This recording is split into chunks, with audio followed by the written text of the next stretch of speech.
Xin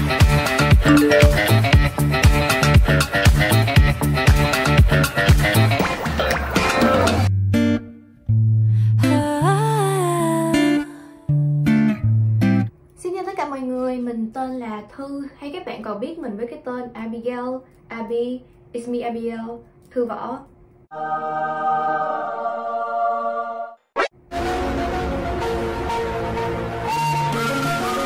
Mình đang là du học sinh và sinh viên năm nhất của Đại học University of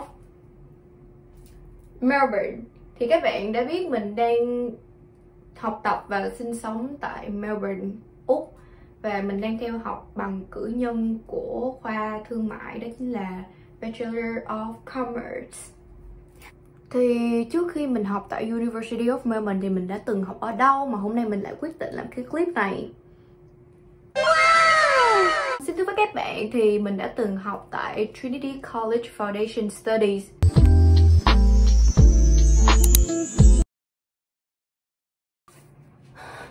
Foundations có nghĩa là gì? Và tại sao nó lại xuất hiện trong cụm từ Foundation Study? Theo từ điển và theo bộ nhớ của mình thì Foundations có nghĩa là nền móng, nền tảng, cơ sở cho một sự vật, sự việc. Foundation Study là một chương trình dự bị đại học hoặc là dự bị cao đẳng, và nó là một bước đệm để chúng ta có thể du học thành công ở bậc đại học. Và tại sao Foundation Study lại là một trong những lựa chọn mà các bạn nên cân nhắc? Cùng tìm hiểu thôi. Theo như mình tìm hiểu thì Việt Nam là một trong nhiều quốc gia mà chương trình lớp 11 và lớp 12 không được chứng nhận tương đương với chương trình tiền đại học và trung học nâng cao Senior High School tại Úc. Theo mình thấy thì phần lớn học sinh Việt Nam cũng chưa thực sự sẵn sàng cho việc học tập thẳng năm nhất đại học tại Úc. Bởi vì đầu tiên là chưa đáp ứng được yêu cầu đầu vào của khóa học. Ở Úc thì sẽ yêu cầu điểm tiếng Anh phải khá tương đối. Bởi vì như vậy thì họ mới chắc chắn là chúng ta có thể học và hiểu được những nội dung ở trong đại học. Thứ hai là kỹ năng học tập còn nhiều hạn chế so với bạn bè quốc tế. Thứ ba là khác biệt về phương pháp mà giáo viên giảng dạy chúng ta. Thứ tư là cách học của chúng ta khác hẳn với lại người dân Úc.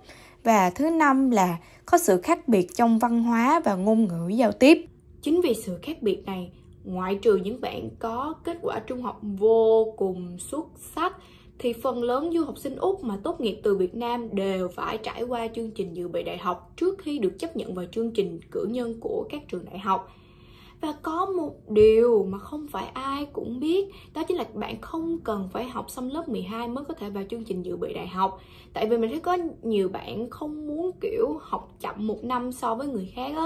Nếu bạn học tốt và kết quả trung bình năm lớp 10 và 11 của bạn đối với các trường công Việt Nam trên 7.0 và các bạn có các bài thi tiếng Anh điểm cũng khá cao như là SAT, IELTS, TOEFL, TOEIC thì các bạn đã lọt vào mắt xanh của nhà tuyển chọn, không bị loại ở dòng gửi xe đâu nha. Trường đại học ở Úc thì sẽ gồm có 3 loại khóa học. Đầu tiên là Fast Track dành cho các bạn học sinh học xong lớp 12 với kết quả loại giỏi và tiếng Anh tốt, thì thời gian học sẽ ngắn hơn các loại khóa học khác là từ 7 đến 8 tháng. Khóa thứ hai là khóa main, là giống như mình học thì sẽ dành cho các bạn khá giỏi và có điểm số tương đối tốt và đạt đủ yêu cầu đầu vào. Và thứ ba đó chính là khóa Extended, thì các bạn học sinh vô khóa này thì thường là chưa đạt đủ yêu cầu đầu vào và sẽ học thêm 5 tháng học trước khi bước vào khóa main. Đây là hình ảnh về thời gian dự kiến nhập học, mình để đây để cho các bạn có thể tham khảo.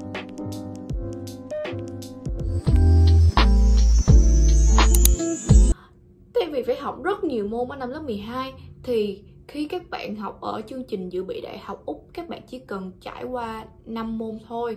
Và tiếng Anh là môn bắt buộc đối với lại các sinh viên quốc tế. Thì đối với các chương trình dự bị đại học tại một số trường đại học ở Úc sẽ chia ra làm 2 nhóm môn học. Sau đây là tất cả các môn học mà mình đã được học tại Trinity College, thì trong đó bao gồm 2 core subjects và 3 elective subjects. Đối với core subjects là môn bắt buộc thì chúng ta sẽ học 2 loại là English và History of Ideas. Trong English sẽ gồm có 3 môn.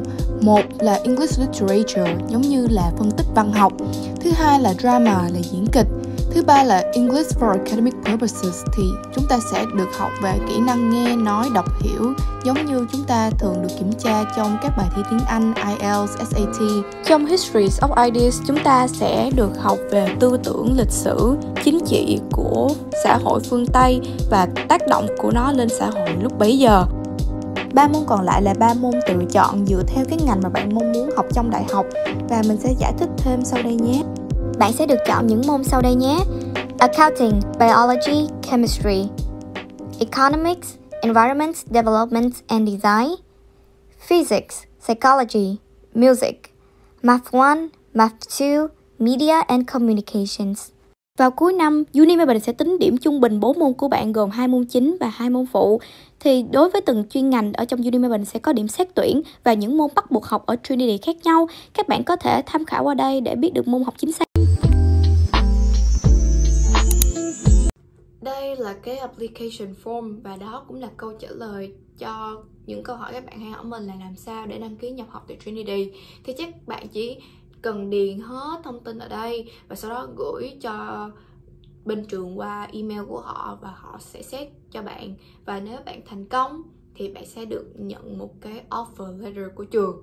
Lý do mình cực kỳ thích về việc được học ở chương trình dự bị đại học đó chính là mình sẽ được cung cấp nhiều kiến thức đại cương về nhiều lĩnh vực sẽ được học ở trong đại học, như là quản trị kinh doanh, truyền thông, khoa học kỹ thuật, khoa học tự nhiên và khoa học xã hội. Mình nghĩ đó cũng sẽ là một số điều mà các bạn mong muốn trước khi được trải nghiệm vào đại học, đúng không? Tại vì nhiều khi chúng ta chưa vào đại học, chúng ta chưa biết thực sự cái cảm giác nó sẽ ra sao. Các bạn lo sợ, các bạn run, các bạn lo lắng.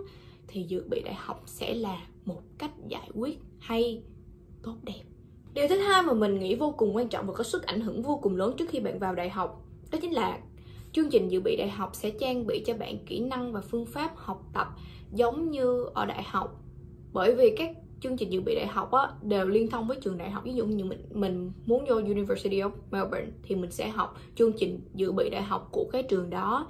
Thì ở Trinity College mình được giảng về cách ghi bài, học bài, tra cứu thông tin, trích dẫn thông tin, viết luận, thuyết trình, làm việc theo nhóm, giao tiếp và làm việc với giảng viên của mình. Các bạn nghe mình nha, nghe được kỹ nha.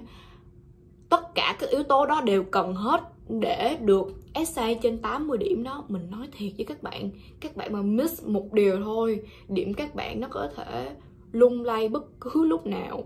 Tại vì á, theo mình thấy á, bên đây á, cái thang điểm chấm bài rất là khó, rất là chặt và đi theo từng cái ý nhỏ luôn á. Và mỗi cái ý nhỏ đó sẽ có 5 thang điểm khác nhau nữa.